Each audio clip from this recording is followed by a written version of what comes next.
This is the Fight Back Party conference. This is when you're all meant to come together and head into an early election if there is one.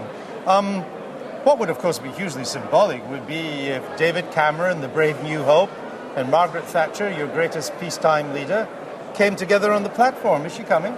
Well, Margaret Thatcher isn't here, so that can't be right. Well, she hasn't been for some years. Was she invited? Conference. If she wanted to come, of course she would be able to come. All Conservatives Gordon Brown's are able to come to the conference. Gordon Brown's made it safe for you to be seen in public with her now.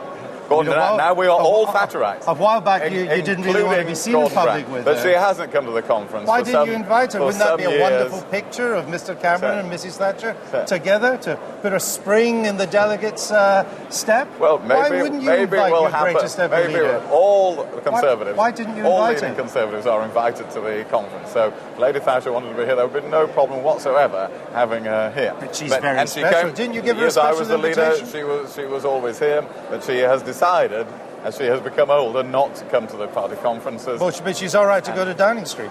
Yeah, well, that may be a little easier than coming in among these 8,000 people here, bookies, so I think that's understandable. The bookies have you as a 3-1 favourite to be the next Tory leader. Is that worth a flutter? Not at all, no. I mean, obviously, I hope and believe David Cameron will be leader of our party for a very long time. But whenever, in the far distant future, there is a leadership election, I will not be a candidate in it. So don't wait. My advice to anybody watching, if they go to the bookies on that, don't waste your money. If drafted, you will not run? No. If nominated, you will not accept? No. And if elected, you will not serve? Correct. So it's a Sherman-esque no to all of the... You wanted a clear answer. You've got a clear answer. Final question. I've come back into this to help David. No, that's clear. And no I'm slightly taken aback because I hardly ever get clear answers. No, I often do from you, and I'm grateful from that. Finally, on Iraq, Mr Brown in Baghdad today, do you have any disagreement in the manner in which our troops are being drawn down from Iraq? Not so far. We need to know in Parliament next week about the basis for what he's announced today.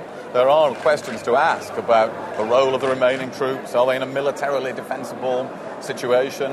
If they're in some kind of overwatch role, in what circumstances do they come out of that overwatch role?